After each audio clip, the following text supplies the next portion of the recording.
क्या general category को जीने का हक नहीं है? क्या आप देश के कॉलेज और यूनिवर्सिटी में छात्र हर वक्त शिकायत, निगरानी और डर के साइन नहीं जिएगा? देखिए, आपको ये समझना होगा सभी को कि ना तो सारे का सारा सामान्य वर्ग दोषी है और ना ही सारे का सारा जो रिजर्व कैटेगरी है वो दोषी। कुछ एक लोग होते हैं जो दोनों ही जगह रहते हैं और उन दोनों की वजह से ही पूरे समाज को दर्द झेलना पड़ता है। मेरे दोस्तों, यूजीसी ने 2026 जनवरी से एक नया नियम लागू कर दिया और इस नियम को लेकर बहुत बड़ा विवाद पैदा हो गया। सरकार का कहना है कि हमें इसलिए लागू करना पड़ा ताकि कैंपस में सभी बच्चों को बराबरी का मौका मिल सके। पिछले कुछ सालों में भेदभाव से जुड़ी घटनाओं को देखते हुए सरकार को लगा कि भाई पुराने नियम काफी नहीं है। अब हर कॉलेज में खास सेंटर, कमेटी बनाना अनिवार्य कर दिया गया है। अगर किसी छात्र को लगता है कि उसके साथ गलत हुआ है तो ऑनलाइन या हेल्पलाइन के जरिए शिकायत कर सकता है और कॉलेज को 15 से 30 दिन में जांच पूरी कर देनी हो। नीयत साफ है, पिछड़े और कमजोर छात्रों को असुरक्षा महसूस ना हो और हमें इसमें कोई दिक्कत नहीं। दिक्कत यहाँ शुरू होती है कि इसी नियत की आड़ में सामान्य वर्ग के बच्चे अपने भविष्य को लेकर बहुत गहरी चिंता में।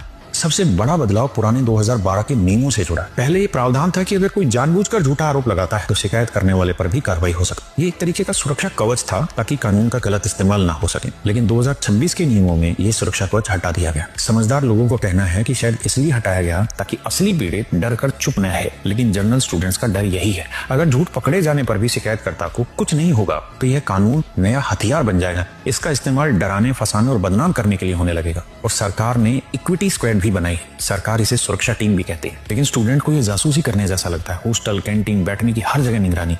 डर यह है कि अप्रत्यक्ष भेदभाव जैसे धुंधले शब्दों के चलते नॉर्मल व्यवहार भी गलत रिपोर्ट हो सकता है। सोचिए, क्लास में एक टीचर है और वो किसी बच्चे को किसी चीज के ऊपर डांट देती है, लेकिन क्या अब वो डांटने से 100 बार पहले सोचेगी कि कहीं ये जातिगत अपमान तो नहीं मान लिया जाएगा? स्टूडेंट को आपसी मजाक, खुला संवाद, क्या ये सब खत्म हो जाएगा? दबाव सिर्फ छात्रों पर नहीं, कॉलेज प्रशासन पर भी है। यूजीसी साफ कहता है, अगर इस शिकायत का हल नहीं निकाला गया तो फंडिंग रुकेगी, मान्यता रद्द हो सकती है। और इसका नतीजा क्या हो सकता है? प्रशासन न्याय करने के बजाय अपनी कुर्सी और साख बचाने में लग सकता है। और यही जनरल स्टूडेंट्स का सवाल उठता है, हमें अपनी बात रखने का मौका कहाँ है? अगर गलत फंसाए गए तो बेगुनाही कैसे साबित करेंगे? क्या डेमोक्रेसी का मतलब यही है कि एक का डर खत्म करने के लिए दूसरे के मन में डर पैदा कर दिया जाए? भेदभाव मिटाना जरूरी है, सख्त नियम भी जरूरी, लेकिन न्याय वही है जो सबके लिए बराबर हो। यूजीसी को इन नियमों में ऐसा संतुलन बैठाना होगा जहां पीड़ित को तो सुरक्षा मिले लेकिन निर्दोष को सजा न झेलनी पड़े। जय हिंद, जय भारत।